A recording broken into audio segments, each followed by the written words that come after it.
ஹல்லேலூயா. கர்த்தர் நல்லவர். இந்த நாளிலே ஆண்டவர் ஒரு அழகான ஒரு வசனத்தை எனக்கு கொடுத்திருக்காரு. எடுத்துக்கொள்ளலாம். ஆமோசுடைய புஸ்தகம் 9ஆம் அதிகாரம் 12ஆம் வசனம். அந்நாளிலே விழுந்து போன தாவீதின் கூடாரத்தை நான் திரும்ப எடுப்பித்து அதன் திறப்புகளை அடைத்து அதில் பழுதாய்ப் போனதை சீர்படுத்தி பூர்வ நாட்களில் இருந்தது போல அதை ஸ்தாபிப்பேன் என்று இதை செய்கிற கர்த்தர் சொல்லுகிறார். ஹல்லேலூயா. இன்னைக்கு ஆண்டவங்களை பார்த்து சொல்ற வசனம் இதுதான். அந்நாளிலே அப்படின்னு சொன்னா, நீங்க அதுக்கு முன்னாலே நீங்க வாசிச்சீங்கன்னா, இஸ்ரவேலை ஆண்டவர் ரெஸ்டோர் பண்ணும்போது, அதாவது இஸ்ரவேல்னா யாரு? நீங்களும் நானும் தான் இஸ்ரவேல். ஆமென். இந்த ஸ்பிரிச்சுவல் இஸ்ரேல் இந்த கடைசி நாளில் ஆண்டவர் ரெஸ்டோர் பண்ணும்போது, இந்த கடைசி நாட்களில் விழுந்து போன தாவீதின் கூடாரம், விழுந்து போன தாவீதின் கூடாரத்தை பற்றி நாங்கள் இந்த நாளிலே கொஞ்சம் பார்க்க போகிறோம். தாவீதின் கூடாரம் அப்படின்னா இந்த வேர்டுக்கு ஹீப்ரூவில் சுக்கா அப்படின்னா டென்ட்னு அர்த்தம். கேம்பிங்கில் நீங்கள் பார்த்தீங்கன்னா இந்த ஆணியில் அடித்து ஒரு கூடாரத்தை போடுவாங்கண்ணா, அதுதான் கூடாரம், ஒரு டென்ட். தாவீதுடைய நாட்களில் தாவீது உடன்படிக்கை பெட்டிய அவர் எங்கே வைத்தார்னா அதுக்குன்னு ஒரு ஸ்பெஷலாக ஒரு கூடாரத்தை அவர் ஏற்படுத்தினார். எனக்கு முதலாவது கேள்வி, மோசே மோசே என்று சொல்லி ஒரு நபர் இருந்தாரே, அவர் ஒரு கூடாரத்தை வைத்திருந்தாரே, ஏன் அதுக்குள்ள இல்லை? மோசேயுடைய கூடாரமும் தாவீதுடைய கூடாரம் பாருங்க, பழைய ஏற்பாடுல 2 கூடாரங்கள் இருக்குது. தாவீது ஏற்படுத்தின கூடாரத்துக்குள்ள என்ன இருந்துச்சுன்னா 24 மணி நேரமும் ஆராதனையும் ஜெபமும் இருந்தது. நீங்க அதை வடிவா நீங்க வாசிக்கலாம். 1 நாளாகமம் 23ஆம் அதிகாரத்திலேயும் 25வது அதிகாரத்திலேயும் அதுல அழகா எழுதி இருக்கு. அந்த கூடாரத்துல 4000 லேவியர்கள் இருந்தாங்களாம். யாரு லேவியர் அப்படின்னு சொன்னா அவர்கள் ஆசாரியர்கள், அவர்கள் ஆராதனை செய்கிறவர், பலி செலுத்துறவர்கள். ஹல்லேலூயா. கர்த்தராலே தேர்ந்து கொள்ளப்பட்ட ஒரு கூட்டம். இஸ்ரவேல் ஜனங்களே எத்தனை லேவியர் அப்படி இருக்கிறாங்கன்னா 38,000 பேர் இருக்காங்க. அதுல 24,000 பேர் எங்க போறாங்க? அவங்கள தாவீது எங்க அனுப்புறான்னா ஆலயத்தை கட்டுவதற்கு அவர்களை பிரித்து வைக்கிறார். 6,000 பேர் அவர்களை நீதிபதிகளாகவும் ஆஃபிஷியல்ஸ் அண்ட் ஜட்ஜஸா வைக்கிறார். ஸோ மீதி 8,000 பேர் இருக்காங்க. 8,000 பேர்ல 4,000 பேர் லேவியரா இருக்கிறாங்க. அவர்களுடைய வேலை என்ன தெரியுமா? அவங்க இன்ஸ்ட்ருமெண்ட் வாசிச்சு ஏசப்பாவை கனம் பண்ணணும். காலையும் மாலையும் துதிக்கிறது தான் அவங்களுடைய வேலை அந்த கூடாரத்துல.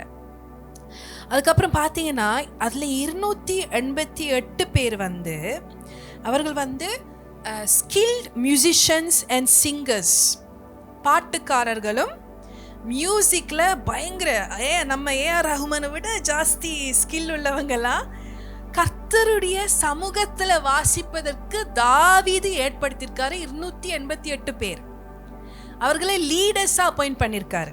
அதை விட முக்கியமான ஆட்கள் இருக்காங்க பாருங்க.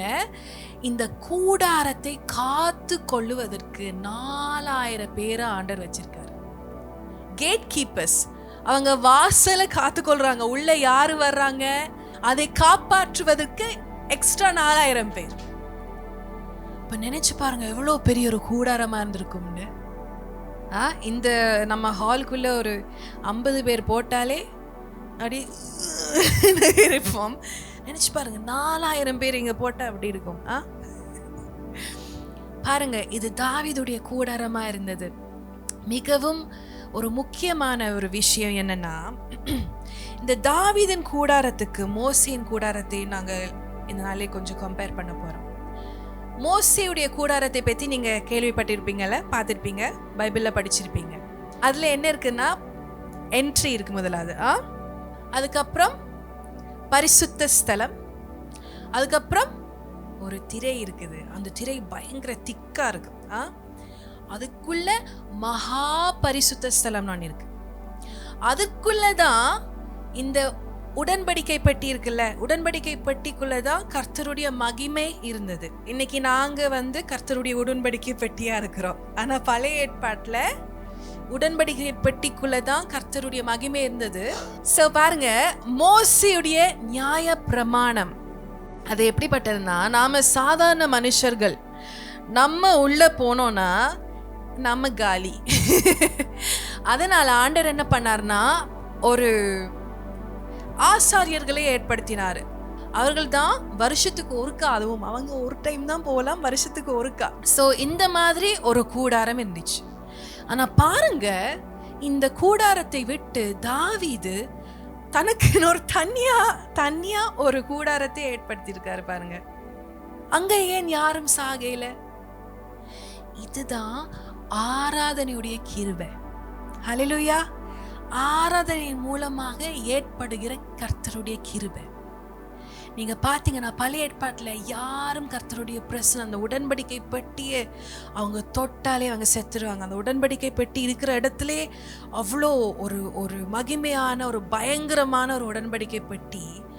ஆனா பாருங்க, இதே உடன்படிக்கை பெட்டியை தாவீது ப்ரொஃபெட்டிக்கா வரப்போகிற ஆராதனை அவன் முதல்ல ஏற்படுத்திட்டான். அதனாலதான் அவன் கர்த்தருடைய இருதயத்துக்கு ஏற்றவனா இருக்கிறான். ஹல்லேலூயா. ஏன்னா ஆண்டவருடைய இதயத்தை அறிந்து விட்டான். ஆண்டவர் மனுஷர்களிடத்தில் அவர் நியாய பிரமாணத்தை எதிர்பார்க்கவில்லை, உறவை எதிர்பார்க்கிறாரு. இந்த ஜனத்தை தன்னுடைய ஆராதனைக்காக ஆண்டவர் படைச்சாருன்னு சொல்லி தாவீது புரிந்து வைத்து அவன் ஒரு கூடாரத்தை ஏற்படுத்தினான். ஹல்லேலூயா. அந்த விழுந்து போன கூடாரம், அந்த நாட்களிலே தாவீதின் கர்த்தர் மேல அன்பு வைத்து எழுப்பின அந்த கூடாரம் எப்படி விழுந்து போனதாம்? இஸ்ரவேல் ஜனங்க ஒன்றா இருந்தாங்க, அந்த கிங்டம் ஒன்றா இருந்தது. அந்த கிங்டம்ல டிவிஷன் வந்ததால, பிரிவினை வந்ததால தாவீதின் கூடாரம் விழுந்து போயிடுச்சு. பொலிட்டிக்ஸ்னால விழுந்து போயிடுச்சு. அப்ப என்ன நடந்துச்சு? ஸோ ஃபர்ஸ்ட் நாங்கள் என்ன சொன்னோம்? முதலாவது மோசேயின் கூடாரம் இருந்தது. அது எப்படிப்பட்டது? பயங்கரமானது. அதை விட்டு நாங்கள் தூரமாக இருக்கணும்.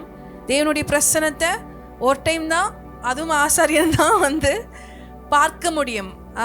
அந்த மகா பரிசுத்த ஸ்தலத்துக்குள்ள ஆசாரியன் மட்டும்தான் போக முடியும். ஆனால் கர்த்தர் தாவீதுக்கு ஒரு வெளிப்பாட்டை கொடுத்து ஆராதனை ஆழமாய் மாறினது, ஆராதனை நெருக்கமாய் மாறினது. கர்த்தருடைய ஜனம் ஆண்டவரோட நெருக்கமா இருந்தாங்க. இந்த ஆராதனை என்கிற இந்த கூடாரம், தாவீதின் கூடாரம் ஆராதனை கூடாரம், ஜெபத்தின் கூடாரம். இந்த கூடாரம் விழுந்து போயிட்டா அந்த வீடு நிலை நிற்காது, அந்த இடம் நிலை நிற்காது. அதுக்கப்புறம் பாத்தீங்கன்னா இஸ்ரவேல் ஜனங்க மறுபடியும் அடிமைத்தனத்துக்குள்ள போயிட்டாங்க. ஸோ ஆண்டவர் கடைசி நாட்கள, நாம வாழ்கிற இந்த நாட்கள்ல மீண்டும் விழுந்து போன தாவீதின் கூடாரத்தை அவர் எழுப்ப விரும்புகிறார். ஹல்லேலூயா. நாம இந்த நாட்களிலே எவ்வளவாய் ஆண்டவரை ஆராதிக்கிறோம், எவ்வளவாய் நாங்க ஜபிக்கிறோம், நாங்க யோசித்து பார்க்க வேண்டும். எங்க வீட்டுல தாவீதின் கூடாரம் விழுந்து போயிருக்குதா, எழுப்பப்பட்டிருக்குதா? Hallelujah. It's very very important. நாங்க கர்த்தர் படைத்த முதல் காரணமே அவருடைய துதி சொல்வதற்காக எங்களை படைத்தார். இந்த ஜனத்தை எனக்காக ஏற்படுத்தினேன், இவர்கள் என் துதியை சொல்லி கொண்டு வருவார்கள். ஆண்டவர் உங்களையும் என்னையும் தேர்ந்து கொண்டது அவருடைய துதியை சொல்வதற்கு. துதிக்கும் பொழுது எங்களுடைய துதிகள் மத்தியில முதலாவது யார் வாசம் பண்ணுகிறாரு? நீங்க துதிக்கும் போது, உங்க வீட்டுல நீங்க துதிக்கும் போது என்ன பண்றீங்கன்னா, உங்களுடைய வீடு ஏதேன் தோட்டமாய் மாறுகிறது. ஏதேன் தோட்டம் எப்படி இருக்கு? அதுல கர்த்தர் வாசம் பண்ணுகிற ஒரு தோட்டம். ஹல்லேலூயா. அதே போலதான் உங்க வீட்டுல கர்த்தரை நீங்க துதிக்கும் போது, கர்த்தரை உயர்த்தும் பொழுது கர்த்தர் வாசம் பண்ணுகிறார். உங்க மேரேஜ்ல நீங்க கர்த்தரை துதிக்கும் பொழுது, கணவன் மனைவியாய் துதிக்கும் பொழுது கர்த்தர் உங்களுக்குள்ளாக அவர் வாசம் பண்ணுகிறார். ஹல்லேலூயா. துதிக்கிற ஜனமாய் நாங்க மாற வேணும். இந்த நாட்களில் துதி நிறைய குறைந்து விட்டது, ஆராதனை குறைந்து விட்டது, ஜெபம் குறைந்து விட்டது. நாங்க மீண்டும் தாவீதின் கூடாரத்தை நாங்கள் எழுப்ப வேண்டும். மோசேயுடைய கூடாரத்துல நான் சொன்ன மாதிரி அதுல அது நியாய பிரமாணத்தின் கூடாரம், அதுக்குள்ள நாங்க எங்களுக்கு அக்சஸ் இல்லை. ஆனா தாவீதின் கூடாரத்துல 24/7 கர்த்தருடைய பிரசன்னத்தை நீங்க அனுபவிக்கலாம். எவ்வளோ ஒரு பாக்கியம் தெரியுமா? ஆண்டவரோட பிரசன்னம் எவ்வளோ ஒரு ப்ரெஷஸான விஷயம் தெரியுமா?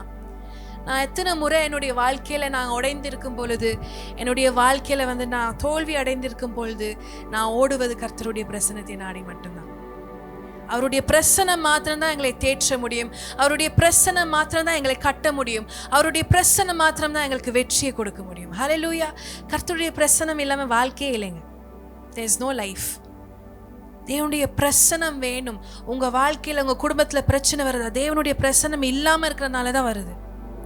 கர்த்தருடைய பிரசன்னம் இருந்தா பிரச்சனை வந்தாலும் அந்த பிரச்சனை கர்த்தருடைய பிரசன்னத்தை பார்த்து ஓடி போயிடும். ஹல்லேலூயா. ஏன்னா கர்த்தருடைய பிரசன்னம் தனியா வராது. ஆண்டவர் வந்தா சமாதானம் வரும், ஆண்டவர் வந்தா அன்பு வரும், ஆண்டவர் வந்தா சந்தோஷம் வரும், ஆண்டவர் வந்தா விசுவாசம் வரும், ஆண்டவர் வந்தா பரிசுத்தம் வரும். ஹல்லேலூயா. கர்த்தருடைய பிரசன்னத்தை நாடுகிற ஜனமாய் நாங்கள் மாற வேண்டும். மோசே சொன்னது போல, ஆண்டவரே நீங்க வந்தா நாங்க போறோம், நீங்க வரலன்னா நாங்க வரல, நாங்க அங்கே இருக்கோம். நீங்க வந்தா மட்டும் போதும். ஆமென். நீங்க வந்தா மட்டும் போதும். கர்த்தருடைய பிரசன்னம் இல்லாம சபையை நடத்த முடியாது. கர்த்தருடைய பிரசன்னம் இல்லாம ஊழியம் செய்ய முடியாது.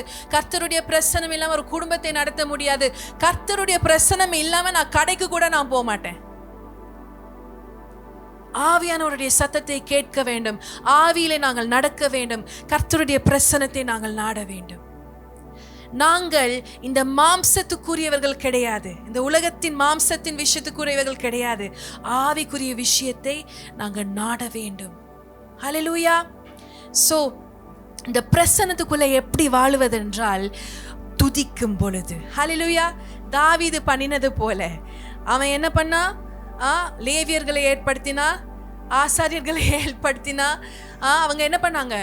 24 மணி நேரம் ஜபிச்சாங்க. கர்த்தரை அவங்க துதிச்சாங்க. நினைச்சு பாருங்க, 4000 பேருக்கு மேல. அவருடைய வேலையே அந்த பிரசன்னத்தை காத்துக்கொள்ள வேண்டும். உங்க சபையில கர்த்தருடைய பிரசன்னத்தை காத்துக்கொள்ள வேண்டும். கர்த்தருடைய பிரசன்னம் குறைந்தால் நாங்க என்ன பண்ண வேணும்? முழங்கால் இருந்து உபவாசிச்சு. ஹல்லேலூயா. we have to be aware. சபையில என்ன நடக்குது? எங்களுடைய ஆவிக்குரிய கண்கள் திறக்கப்படணும். சபையில கர்த்தருடைய பிரசன்னம் இருக்கா? இல்லாட்டி வெறும் வா வா வா வா வான்னு பேசிட்டு இருக்கோமா? நீங்க ஒரு சபையில கர்த்தருடைய பிரசன்னம் இல்லாட்டி அது எப்படி தெரியுமா இருக்கும்? இந்த அரசியல் மீட்டிங் மாதிரி தான் இருக்கும். தம்பி இறங்கு அப்படின்னு அந்த மாதிரி தான், அப்படிதான் இருக்கும். அதுக்கும் இதுக்கும் வித்தியாசம் இருக்காது. ஒரு கிளப் மாதிரி இருக்கும். But we are not here for a club. நாங்கள் எதுக்காக இந்த இடத்துல வந்திருக்கோம்? எதுக்காக கர்த்தர் உங்களை இந்த இடத்துல கொண்டு வந்திருக்காரு? அதுக்கு ஒரு சித்தம் உண்டு. ஆண்டவர் உங்களை சும்மா அவருக்கு ஆள் இல்லைன்னு உங்களை பிடிக்கல. அவர் தாயின் கருவிலே உங்களை தேர்ந்து கொண்டார். உலகம் தோன்றும் முன்பதாகவே இது எல்லாத்தையும் ஒரு பிளான் பண்ணிட்டாரு. அவருடைய சபையை கட்ட, அவருடைய ராஜ்யத்தை கட்டுவதற்கு உங்களை ஹேண்ட் பிக் பண்ணிருக்காரு, கஸ்டமைஸ் பண்ணிருக்காரு. ஹல்லேலூயா. சோ நாம் என்ன பண்ண வேண்டும்? மீண்டும் விழுந்து போன தாவீதின் கூடாரத்தை நாங்க எழுப்ப வேண்டும். ஆராதனை கூடும் பொழுது, ஜெபம் கூடும் பொழுது கர்த்தருடைய மகிமை இறங்கும். நீங்க நினைக்கிறீங்களா சாலமோன் கட்டின ஆலயத்துல சும்மா மகிமை வந்துச்சு அப்படின்னு? அப்படி கிடையாது. ஆண்டவர் விஷனை கொடுத்துட்டாரு. தாவீதுக்கு ஆல்ரெடி எல்லாவற்றையும் சொல்லிவிட்டார். நீங்க இதுல வாசிச்சீங்கன்னா எல்லாம் தெளிவாக ஆண்டவர் சொல்றாரு. நீ கட்ட மாட்ட ஆலயத்தை, உன் பிள்ளை தான் கட்டுவான் அப்படின்னு சொல்றாரு. ஆனா பாருங்க, தாவீது அதோட விடவில்லை. தாவீது யோசிச்சிருக்கலாம், சரி அப்படா நம்மளுக்கு அந்த வேலை வரல, நம்ம மகன் எல்லாத்தையும் பார்த்து கொள்வாரு, நம்ம பிள்ளை எல்லாத்தையும் பார்த்து கொள்வாருன்னு அப்படி அவன் விடவில்லை. முதலாவது அவன் என்ன பண்ணான்? கர்த்தருடைய ஒரு கூடாரத்தை உண்டாக்கினான். He was like, no, என்னால அது வரைக்கும் வெயிட் பண்ண முடியாது. நாம அந்த இடத்தை ஸ்பிரிச்சுவலா நம்ம ஆயத்தப்படுத்த வேண்டும். ஆலயம் பிசிக்கலா எழுப்புறதுக்கு முன்பதாக ஸ்பிரிச்சுவலா நாங்க எழுப்ப வேண்டும். ஹல்லேலூயா. அவன் அதை ஏற்படுத்திட்டு அதுக்கப்புறம் முக்கியமானது ஒன்று செய்யறான். சாலமோனை கூப்பிட்டு என் மகனே என்று சொல்லி சாலமோனை உருவாக்குகிறான். இன்னைக்கு என்ன பிரச்சனைனா, நம்ம அடுத்த தலைமுறைக்கென்று ஒரு விஷயத்தை நாங்க உருவாக்கவில்லை. இன்னைக்கு நிறைய சபையில லீடர்ஸ் உருவாக்கல, ஊழியக்காரர்களை உருவாக்கல. ஆராதனை வீரர்களை உருவாக்கல, ஜெப வீரர்களை உருவாக்கல. நம்மளுடைய ஜெனரேஷன் இந்த அடுத்த ஜெனரேஷனை உருவாக்கணும். நான் இப்பவே லில்லிக்கு நான் சொல்லி கொடுப்பேன், ஆண்டரை எப்படி நீ துதிக்கணும், ஆண்டர்கிட்ட நீ எப்படி ஜெபிக்கணும் என்று சொல்லி. ஏனென்றால் எப்பவுமே நாங்க இங்க இருக்க மாட்டோம். ஆனா கர்த்தருடைய வேலை நடந்து கொண்டே இருக்கணும். தாவீதுக்கு தன்னுடைய காலத்துல மட்டும் கர்த்தரை உயர்த்தினா பத்தாது, என் பிள்ளைகளும் என் பிள்ளைகளின் பிள்ளைகளும் கர்த்தரை உயர்த்த வேண்டும் என்று சொல்லி சாலமோனுக்கும் உபதேசம் கொடுத்தான். ஹல்லேலூயா. இது மிகவும் முக்கியம். அடுத்த ஜெனரேஷனை நாங்கள் உருவாக்க வேண்டும். ஒவ்வொரு சபைகளையும் கர்த்தருக்காக ஒரு ஜன கூட்டத்தை நாங்கள் உருவாக்க வேண்டும். மோசேயின் கூடாரத்துல நியாய பிரமாணத்துல ரத்தம் சிந்தி தான் நீங்க கர்த்தருடைய பிரசன்னத்தைக்குள்ள நீங்க போக முடியும். தாவீதின் கூடாரத்துல துதி நிமித்தம் நீங்க கர்த்தருடைய பிரசன்னத்தை நீங்க அக்சஸ் பண்ண முடியும். ஹல்லேலூயா. நீங்க பாருங்க, ஆண்டருக்காக நீங்க உங்களுடைய நேரத்தை செலவிடும் பொழுது, ஆண்டருடைய விஷயங்களுக்காக நீங்க உங்களை சாக்ரிஃபைஸ் பண்ணும் பொழுது கர்த்தர் உங்களை மறக்க மாட்டார். ஆண்டர் ஒரு நாளும் தனக்காக வாழ்கிற ஜனத்தை மறக்க மாட்டார். இந்த 12 கோத்திரங்கள் இருக்கு இஸ்ரவேல் ஜனங்கள் மத்தியில. 12 ட்ரைப்ஸ் இருக்குது. எல்லாருக்கும் ஒரு லேண்டை கொடுக்கிறாரு. ஆனால் இந்த லேவியருக்கு மாத்திரம் ஆண்டர் சொல்றாரு, நான் உங்க போர்ஷனா இருப்பேன், நான் உங்களுக்காக நிற்பேன். அவர் அதை விட ஒரு லேண்ட், ஒரு பீஸ் ஆஃப் லேண்டை விட கர்த்தர் எவ்வளோ பெரியவர்னு யோசிச்சு பாருங்க. இன்னைக்கு ஆண்டர் சொல்றாரு, நீங்க கர்த்தருடைய சபை கட்டும் பொழுது, நீங்க கர்த்தருக்காக பிரியாசம் பண்ணும் பொழுது கர்த்தர் உங்க வீட்டை கட்டுவார், கர்த்தர் உங்க குடும்பத்தை கட்டுவார். இந்த தாவீதின் கூடாரம் எப்படி நாங்கள் மீண்டும் எழுப்ப முடியும் என்று சொன்னால் துதின் அண்ட் ஆராதனை மூலமாக தான் முடியும். ஹல்லேலூயா. பிசாசு இந்த உலகத்தை கவர் பண்ணி கொண்டிருக்கிறான். இருள் இந்த உலகத்தை மூடிக்கொண்டிருக்கிறது. ஆனால் நீ உன் பிள்ளைகளை, உன் சந்ததியை நீ ஆயத்தமா இருக்கிறியா? யுத்தம் செய்வதற்கு நீ ஆயத்தமா இருக்கிறியா? நம்மளுடைய ஆயுதமே ஆராதனை தான். ஹல்லேலூயா. Worship is your weapon. இந்த ஆராதனை நான் சொன்னது போல அதை என்ன பண்ணும்னா, கர்த்தருடைய பிரசன்னம் தங்குவதற்கு ஒரு அட்மாஸ்பியரை அது உருவாக்கும். ஆராதிக்கிற இடத்துல, ஆராதிக்கிற வாழ்க்கையில கிருபை பெருகும். நான் சொன்ன மாதிரி கர்த்தருடைய இந்த உடன்படிக்கை பெட்டி நார்மலி என்ன பண்ணணும், ஜனங்களை கொன்று போட்டுவிடும் பழைய ஏற்பாட்டுல. ஆனால் தாவீதின் கூடாரத்துல மட்டும் அவங்க அந்த உடன்படிக்கை பெட்டிக்கு பக்கத்திலேயே அவங்க ஆராதிச்சு துதிச்சாங்கன்னா, அந்த ஆராதனையிலே அந்த துதியிலேயும் கர்த்தருடைய கிருபை பெறுகிறது. அந்த ஆராதனையின் துதிகள்ல கர்த்தருடைய அந்த தயவு பெறுகிறது. ஹல்லேலூயா. இந்த இரக்கம், மர்சி தான் நம்மளை நீதிமானாய் மாற்றுகிறது. மர்சி தான் நம்மளை கர்த்தருடைய பிரசன்னத்துக்குள்ள கொண்டு போகுது. அது ஒரு கவர் மாதிரி. உங்களை சுற்றி ஆண்டவர் ஒரு பிளாங்கெட் போடுறாரு, ஒரு குவர்ச்சர் போடுறாரு. அதுக்கு பேர் தான் மர்சி, இரக்கம். கிருபை அவர் செய்ததை நாங்க ரிசீவ் பண்றது. பாருங்க, அவரை ஆராதிக்க ஆராதிக்க ஆராதிக்க உங்க வீட்டுல கர்த்தருடைய கிருபை பெருகும், உங்க வீட்டுல கர்த்தருடைய இரக்கம் பெருகும். அதனால வாதை உங்கள் கூடாரத்தை அணுகாது. ஹல்லேலூயா. ஆராதிக்கிற வீட்டுல கர்த்தருடைய கிருபை பெருகும். அவருடைய கிருபை பெருக பெருக பெருக கர்த்தருடைய மகிமை இறங்கும். கர்த்தருடைய மகிமை இறங்கும் போது அற்புதங்கள் நடக்கும். கர்த்தருடைய மகிமைக்கு ஹீப்ரூல பேரை கவோத் அப்படின்னு சொல்லி, அந்த கவோத் என்கிற வேர்ட் என்னன்னா, the manifest presence of God. கர்த்தருடைய பிரசனம் வர்றது மாத்திரம் கிடையாது, கர்த்தருடைய பிரசனம் கைகளை நீட்டி அற்புதத்தை செய்கிற பிரசனமா இருக்குது. ஹல்லேலூயா. துதிக்க துதிக்க துதிக்க உங்க வாழ்க்கையில் இருக்கிற சாப கட்டுகள் முறியும். நான் அடிக்கடி சொல்லுவேன், பிரேயர் பண்ணாதத பிரைஸ் பண்ணும். ஹல்லேலூயா. பிரேயர் நம்ம ஜெபிச்சு ஜெபிச்சு ஜெபிச்சு சம்டைம்ஸ் நம்ம என்ன ஆகுறோம்னா, பிச்சைக்காரங்கள மாதிரி நாங்க மாறுறோம் இல்ல. ஆண்டவரே தாரும் தாரும் தாரும் எழுமின உடனே அம்மா தாயே, அம்மா தாயே பிச்சை போடுங்க. ஆனா ஆண்டவர் நம்மளை பிச்சைக்காரனா அவங்களை உருவாக்கவில்லை. தம்முடைய பிள்ளைகளாக எங்களை மாற்றிவிட்டார்.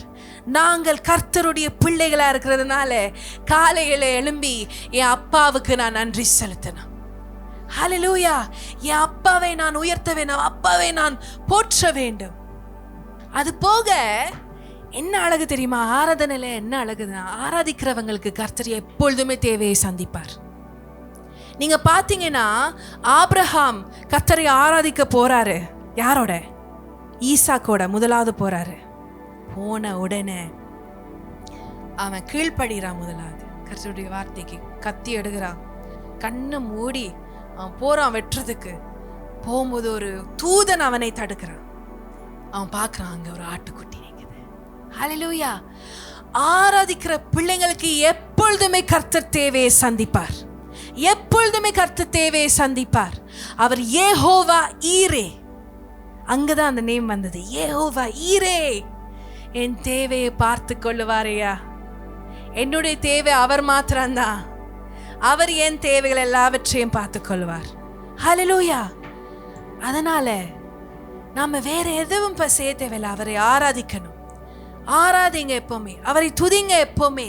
கர்த்தர் உங்க எல்லா தேவைகளையும் சந்திப்பார். நான் உங்களுக்கு 1000 சாட்சிகளை நான் சொல்லுவேன். நம்ம இதயம் எப்படி இருக்கணும்னா, ஆண்டு செஞ்சாலும் செய்யாவிட்டாலும் அவரை ஆராதிப்பேன். ஏனென்றால் அவர் செய்யாததுக்கும் ஒரு காரணம் இருக்கும். அதை நான் நம்புறேன், நான் விசுவாசிக்கிறேன். என் தகப்பன் எனக்கு நல்லதை செய்வார் என்று. கொடுத்தார்னா என் நல்லதுக்கு, கொடுக்காட்டி அதுவும் என் நல்லதுக்கு தான். ஆனா அவர் என்ன செய்வார்னா, என் பிள்ளைய ஒரு நாளும் நான் கைவிட மாட்டேன் என்று அவர் இருப்பார். ஹல்லேலூயா. அவரை ஆராதிக்கிறவர்கள், அவரை துதிக்கிறவர்கள், நாங்கள் அவருடைய பிள்ளைகள், எங்களை ஒரு நாளும் கைவிட மாட்டார். ஹல்லேலூயா. ஆராதனை என்பது விசுவாசத்தின் ஒரு ஆக்டா இருக்குது. நம்ம விசுவாசத்துக்கு ஒரு கிரியை ஆராதனை. விசுவாசம் இல்லாவிட்டால் உங்களால ஆராதிக்க முடியாது. ஒரு துளி ஹோப் வந்ததான் நம்ம ஓகே ஆண்டவரே நீங்க நல்லவர், என்ன எங்களால விசுவாசிக்க முடியும். இனி ஒரு நாட்கள்ல நாங்க முக்கி போய் ஆட்களை கூப்பிட தேவையில்லை. அவங்களாகவே தேடி இயேசு கிறிஸ்துவை தேடி வருவாங்க. ஆனால் அதை நாங்க ரிசீவ் பண்ணணும்னா என்ன வேணும்? தாவீதின் கூடாரத்தை எங்க வாழ்க்கையில எழுப்ப வேண்டும். ஒவ்வொரு நாளும் இரவும் பகலும் கர்த்தரை நீங்க துதிக்கணும். இரவும் பகலும் நீங்க கர்த்தருடைய சமூகத்துல உட்காரணும், அவரிடத்துல பேசணும், அவரோட நீங்க கனெக்டடா இருக்கணும். ஒரு செடி வளரணும்னா என்ன பண்ணணும்? முதலாவது இடத்தை ஆயத்தம் பண்ணணும். எல்லா அசுத்தங்களையும் அகற்றி நல்ல ஒரு மண்ணு, நல்ல குவாலிட்டியான மண்ணை போட்டு அதுக்கு தண்ணி, அந்த விதையை போட்டு அதை மூடி அதுக்கு தண்ணியை ஊற்றினாதான் அது செடியா வளருது. அதே போலதான் உங்க வாழ்க்கையில நீங்க கனி கொடுக்கணும்னா, உங்க வாழ்க்கையில கர்த்தருடைய கிரியை பார்க்கணும்னா, உங்க வாழ்க்கையில உங்க விசுவாசத்தை குறித்து நாங்க சொல்றோம். விசுவாசம் தான் மலைகள் பெயர்ந்து போகும், விசுவாசம் தான் இந்த மலையை பார்த்து போன்னு சொன்னா அது போயிடும் அப்படின்னு சொல்றோம். அதெல்லாம் உண்மை. ஆனா அது நடக்கணும்னா நீங்க ஆயத்தமா இருக்கணும். உங்க விசுவாசம் எஃபெக்டிவா இருக்கணும்னா, உங்க ஃபெய்த் எஃபெக்டிவா இருக்கணும்னா உங்க நிலத்தை நீங்க ஆயத்தப்படுத்த வேண்டும். சரியான நிலத்தை. அது எப்படி? ஆராதனை செய்கிறவர்களாக. உங்க அட்மாஸ்பியர், உங்க வீட்டுல என்ன அட்மாஸ்பியர்? எப்பவுமே நெகட்டிவா பேசுற அட்மாஸ்பியரா, கசப்பின் அட்மாஸ்பியரா, சண்டையின் அட்மாஸ்பியரா? அங்க எதுவுமே வளராது, எதுவுமே வளராது. சமாதானம் இல்லாத வீட்டுல எதுவுமே வளராது. சமாதானம் வேணுமா? உங்க வீட்டுல நல்ல கனி வேணுமா? தேவனுடைய பிரசனம் வேணும். தேவனுடைய பிரசனம் வந்தால் சமாதானம், சந்தோஷம், அன்பு எல்லாம் தானா வளரும், தானா வரும். பாருங்க, நான் போய் முக்கி தள்ளி எதுவும் பண்ண தேவையில்லை.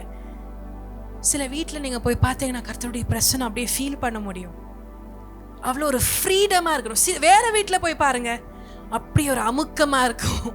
அங்க போனாலே அப்படி ஏதோ அப்படின்னு இருக்கும். தேவனுடைய பிரசனம், அதுதான் டிஃபரன்ஸ். ஹல்லேலூயா. ஸோ கடைசியாக நான் என்ன சொல்ல வர்றேன்னா, மோசேயின் கூடாரத்தை ஆண்டவர் முடித்து விட்டார். அது எப்படின்னா அக்கம்ப்ளிஷ் பண்ணிட்டார், செய்து முடித்து விட்டார்.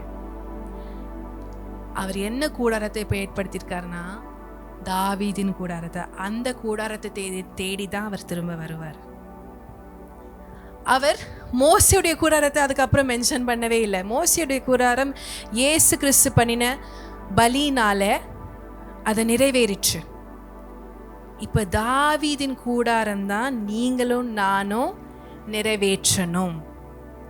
அது ஒரு பொறுப்பா கொடுத்திருக்காரு. ஹல்லேலூயா. அந்நாளிலே விழுந்து போன தாவீதின் கூடாரத்தை நான் எழுப்புவேன் என்று ஆண்டவர் சொல்றார். ஹல்லேலூயா.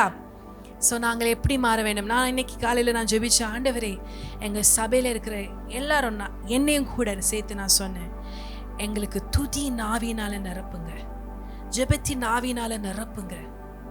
மாம்சத்தினால சம்டைம்ஸ் முடியலை, நம்ம பிஸியாக இருக்கும்போது களைப்பாக இருக்கிறோம், நம்ம உடம்பின் பலவீனங்கள் நம்மை தாக்குகிறது.